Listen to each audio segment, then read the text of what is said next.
আজি আমি অসমীয়া আখৰবোৰ গ্ৰামাৰ কেনেকৈ অলপ ষ্টাইলিছ কৰিব পাৰি, ইংৰাজী আখৰবোৰ কৰিব পাৰি, কিন্তু অসমীয়াবোৰ কেনেকৈ কৰিব পাৰি আজি আমি চাম। কেনেকৈ দেখিছে স্ক্ৰীনত। গতিকে ভিডিঅ'টো আৰম্ভ কৰোঁ।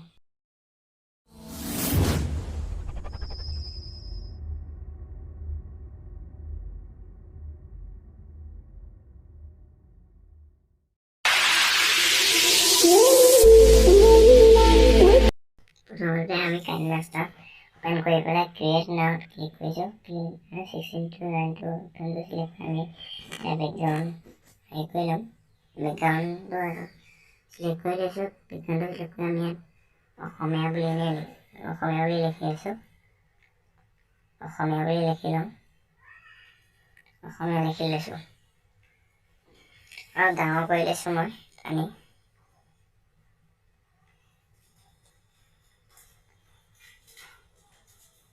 ইয়াত আমি ইংৰাজী আখৰ এটা চাওঁ, কিন্তু হেৰি নহয়, চেঞ্জ নহয়, আখৰটো মানে অলপ ষ্টাইলিছ নহয়।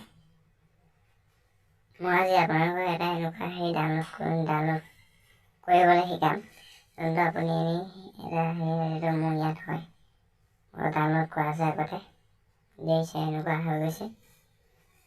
মোক কেনেকৈ ডাউনলোড কৰে সেইটো শিকাম বোলো। এনেকৈ প্ৰায় কিনাৰ এটা অপশ্যন পাব, সেইটোত যাব লাগিব।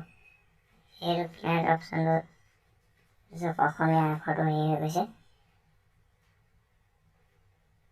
এইটো কেইবাটাও হেৰি আহে। আজি এটা ডাউনলোড কিনাৰত সেইটো টুপি নিচিনাটো ক্লিক কৰক। ক্লিক কৰাৰ পাছত একদম লাষ্টলৈ যাওক। লাষ্টলৈ গৈ এটা বঙালী বুলি লিখা আছে, বঙালীটোত ক্লিক কৰক।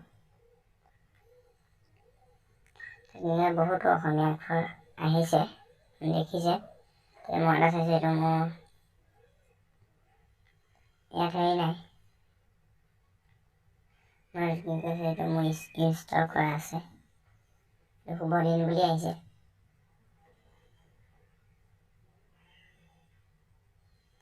এইটো মই এটা ইনষ্টল কৰি দেখুৱাই দিম। সেইটো ডাউনলোড কৰি দেখুৱাই দিম। ডাউনলোড অপশ্যনটো আছে কিনাৰত, ডাউনলোড অপশ্যনটোত ক্লিক কৰক। ডাউনলোড অপশ্যনটোত ক্লিক কৰিব লাগিব। ক্লিক কৰাৰ পিছত আপোনাৰ ইনষ্টল হৈ যাব। এতিয়া তাতে আকৌ দেখুৱাই দিছোঁ।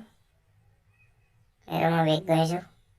বেক কৰি পেলাই আপোনালোকে এটা তলফালে গ'লে হেৰি পাব, তাৰপিছত মিনিয়া ব'ল, সেইটো ক্লিক কৰিলে আপোনালোকৰ আখৰটো অলপ চেঞ্জ হৈ যাব।